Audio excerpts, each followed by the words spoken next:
Muy bien, de nuevo acá en Mundos Paralelos, Periodismo Filosófico y Cosmovisión. Arturo, vamos hoy a hablar un poco sobre este tema, esa supuesta pelea que hay entre los gobernadores y Milei. Es interesante cómo se conjuga entonces esta situación internacional que no escapa a la mirada del periodismo argentino, lo que está sucediendo con los tractorazos, los escenarios de conflicto con el agricultor europeo que ve ceder la posibilidad de tener márgenes rentables sobre sus actividades o librarse entonces el Estado de ellos por medio de los subsidios que pagan y tener una producción de alimentos sustentable y ordenada.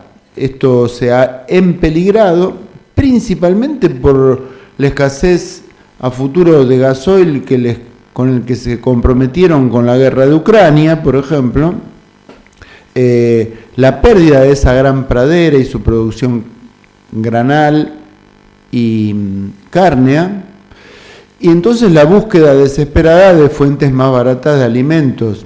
Obviamente, las restricciones al grano argentino o sudamericano en general ceden entonces y ahora ven llegar enormes hilos de granos a un precio baratísimo.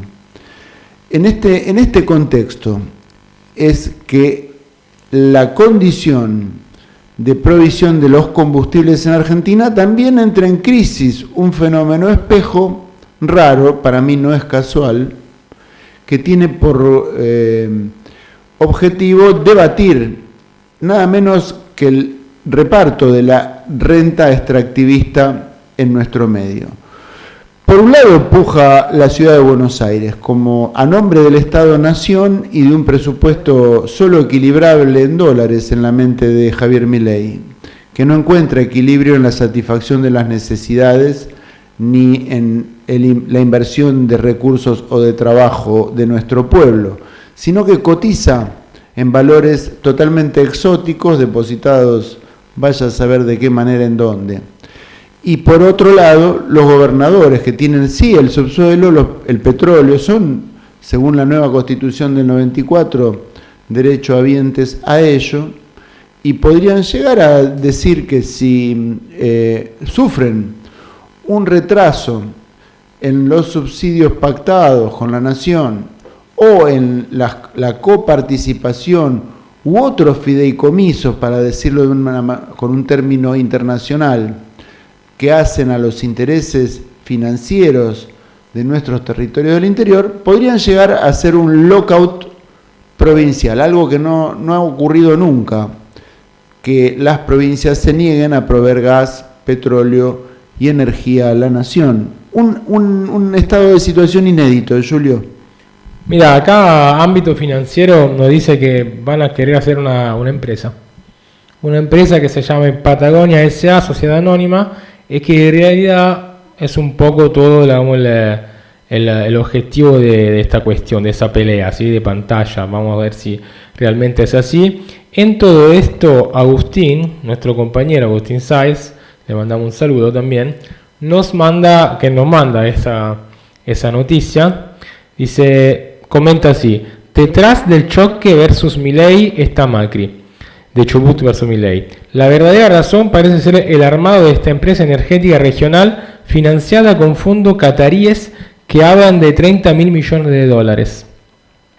Hay que comparar con la disputa de fondos entre gobierno y provincia, que está en el orden de los 15 millones de dólares. O sea, tenemos por un lado 30.000 millones de dólares, una empresa que tiene ese potencial económico, y 15 millones de dólares. Entonces, dice Agustín, Chubut y otras provincias ya venían mostrando oposición desde la ley Ómnibus. Y la conflictividad social por la escasez de recursos y la provincia le da el marco ideal para el surgimiento de este negocio. Reza la canción: yo te avisé y vos no me escuchaste. No. Así que bueno, vayan acopiando diésel para los que quieran levantar la cosecha granaria este año, tengan los depósitos bien a full, porque aparentemente esto va a dar para largo. Ahora bien, la tensión no es menor, porque no solo está en juego la provisión de la cosecha de combustible, sino también el gasoil que usa el transporte público, el transporte comercial, el recambio de mercaderías en los grandes centros urbanos depende también de ello. Así que alerta a estar preocupados por la situación de los combustibles. No es una broma, lo de Europa es gravísimo y probablemente también acudamos nosotros a resolver la crisis europea con nuestro gasoil. Así que no sé si alcanza. No sé, yo no pude hacer el número en 2 días, pero no alcanza, me parece que no alcanza. Pero Arturo, ¿hace cuánto que estamos hablando de esto, no? Son varios años, ¿no? En algún momento se vio a venir, porque estaba ya escrito básicamente la historia, y la cosa más interesante es el discurso que se maneja en Europa con el tema de la Agenda 2030, ¿no? De la ONU. Entonces, cada vez que, a mi manera de ver las cosas, escuchamos el término calentamiento global, cambio climático, ecología, ¿no? Sobre todo por parte de los poderes constituidos, bueno, para mí es un problema únicamente energético. Completamente de acuerdo. Es una psicopateada, como se dice vulgarmente. Es una narrativa disuasiva para el incauto, para que no malgaste las reservas de combustibles fósiles que restan utilizar en lo que queda de la transición energética, que va a ser un periodo de decrecimiento de estos recursos y seguramente alumbrará el futuro el nacimiento de algunas energías nuevas. Las que vi por ahora son todas más caras, harían entonces al empobrecimiento de la masa y a la subsistencia sí, o a la sostenibilidad claro, pero de la élite.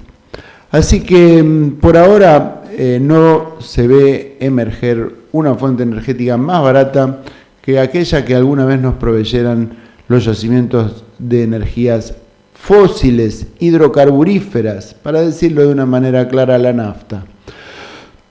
Vos fijate que justamente pocos días después del desplazamiento de toda la población de Gaza, ya salieron a licitar las extracciones hidrocarburíferas enfrente de la franja de Gaza offshore, ¿no?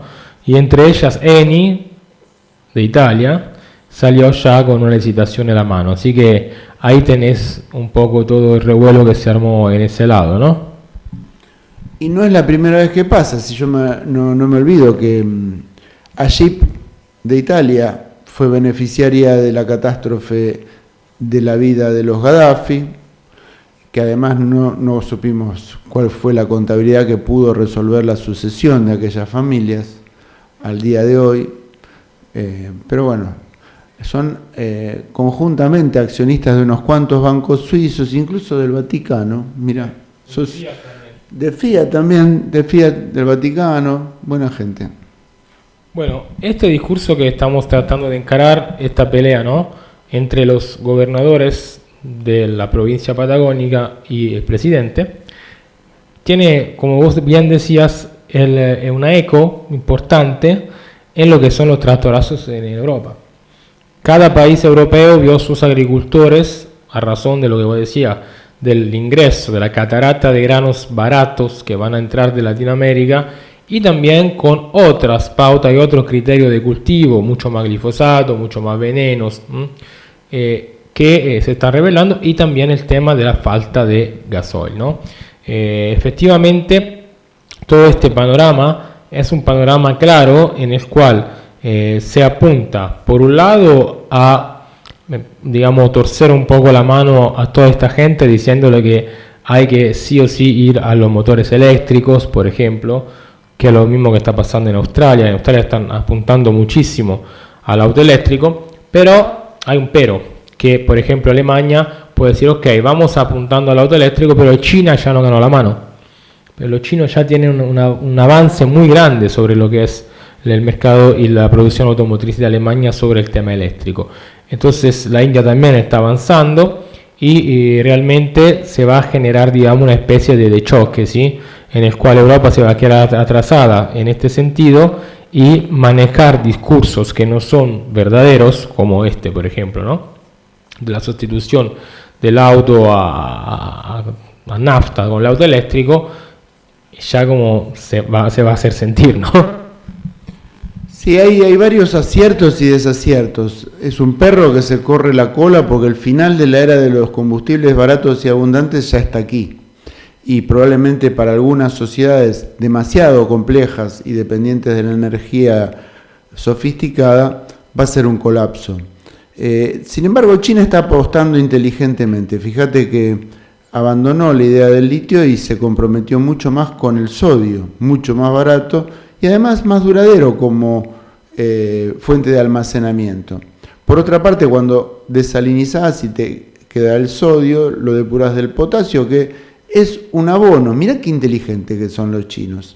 En cambio, bueno, pienso que la energía que se va a ir definiendo para la masa poblacional, que es esta, la del transporte privado, va a ir ganando terreno el hidrógeno.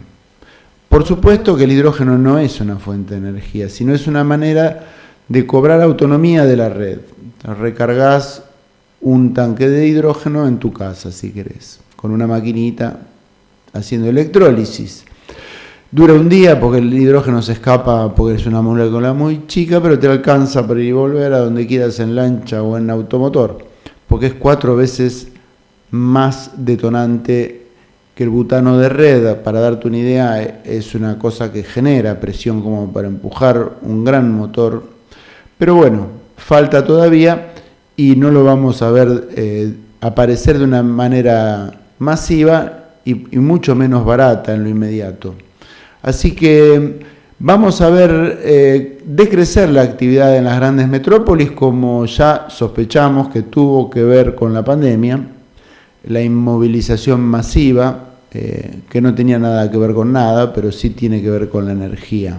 Y como vos bien decís, Julio, nos da a suponer que otras grandes campañas falsas del la entente globalista y la Agenda 2030 hayan tenido que ver siempre con el decrecimiento energético y la pervivencia de sus privilegios de la clase industrial, como por ejemplo el cambio climático, ni más ni menos, que no podemos corroborar nunca los datos que ofrece, pero sí que aparecen restricciones y condicionamientos que favorecen el uso más prudente de la energía fósil.